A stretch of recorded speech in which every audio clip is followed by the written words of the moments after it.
You've been there. You finish a project, you're about to speak in a meeting, you post something online, and then a cold whisper in your mind. It's not good enough. They'll see you're a fraud. Who do you think you are?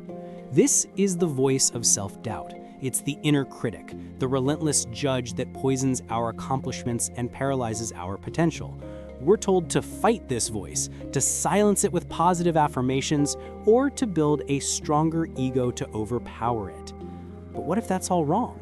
What if fighting the voice is what gives it power? Eastern wisdom offers a radically different approach. It doesn't teach you to win the fight against self-doubt. It teaches you to see that the self that is doubting isn't even real. The entire battle is a case of mistaken identity. Today, we go beyond the surface-level hacks and explore the profound liberation that comes from understanding the true nature of the ego and how to disarm it for good. First, we must understand what the ego is and why it generates doubt. In our previous discussions, we've identified the ego as the persona, the mask we wear. But let's go deeper. Think of your ego as a well-intentioned but deeply paranoid internal bodyguard. Its primary job, which it learned in childhood, is to protect you from pain, rejection, and social humiliation. It's the part of you that builds an identity, a self from your job, your achievements, your relationships. But this identity is fragile. It's a construct, and the ego knows it. So it invents a defense strategy. This strategy is self-doubt. The ego's logic is flawed but simple. If I criticize myself first, if I find all my own flaws before anyone else does, if I stop myself from taking risks, then I can prevent the future pain of public failure and rejection. Self-doubt is not an attack. It is a misguided defense. It's your internal bodyguard grabbing the steering wheel and swerving into a ditch to avoid a potential pothole up ahead. The problem is, this protection is keeping you from ever reaching your destination. Eastern wisdom doesn't try to fire this bodyguard. It simply shows it that there is nothing to protect. The Buddhist path, specifically through the doctrine of anatta, or no self, provides the first key.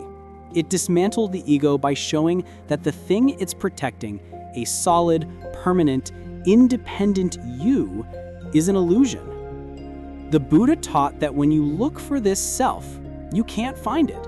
What you find instead is a process, a stream of thoughts, feelings, and sensations, all changing moment to moment. So when the voice of self-doubt whispers, "You are a fraud," Buddhism invites you to ask a devastatingly simple question. Who is this you that is a fraud? Are you your thoughts? They come and go. Are you your feelings? They change like the weather. Are you your job title? That is temporary. You are not the content of your mind, you are the context. You are the sky, not the storm cloud of doubt. When you investigate the self that self-doubt is trying to protect, it dissolves. The voice is left shouting into an empty room. There is no one to criticize. Self-doubt needs a solid I to attack. By seeing through anatta, you take away its target. The bodyguard is left protecting a ghost. Where Buddhism deconstructs the self, Taoism teaches us to flow around it by embracing wu-wei, or effortless action. But let's look at a deeper Taoist concept that directly attacks self-doubt: the value of uselessness as told by the sage Zhuangzi. Zhuangzi tells a story of a gnarled, twisted, useless oak tree. Carpenters pass it by because its wood is no good for timber.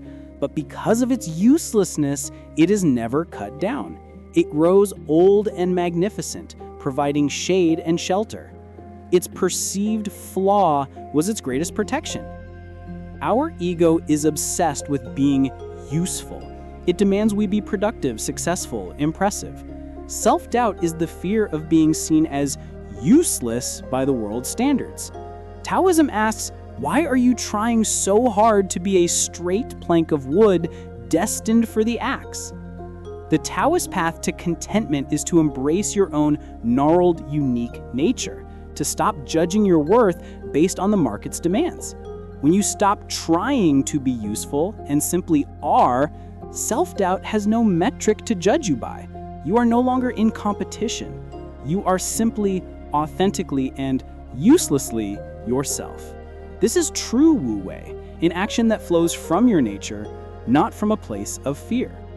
Finally, the Hindu philosophy of Vedanta offers the most freeing perspective, Leela, or the divine play. The ego treats life as a deadly serious test. Every action is pass-fail. Every project is a judgment on your permanent worth. This is the fertile ground for self-doubt. Vedanta reframes this entirely.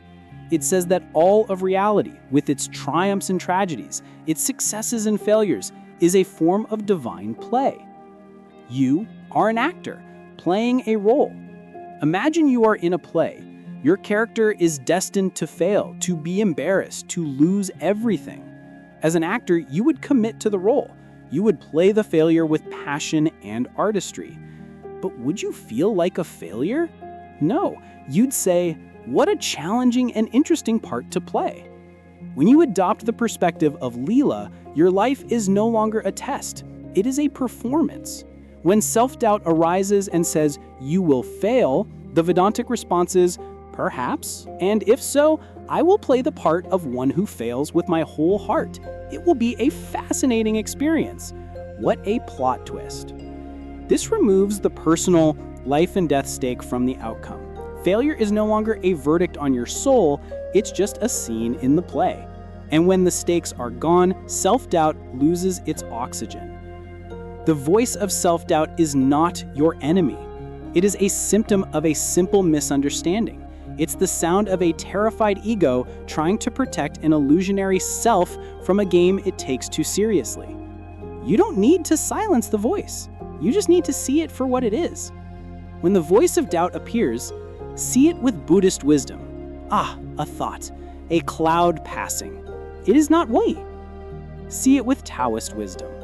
This is the voice that wants me to be a useful plank. I choose to be the gnarled oak. See it with Vedantic wisdom. The play is getting interesting. This doubt is a great part of the drama. The voice may still whisper, but it no longer has authority. It's no longer the director of your life. It's just noise from the audience. You are free to step on stage and play your part.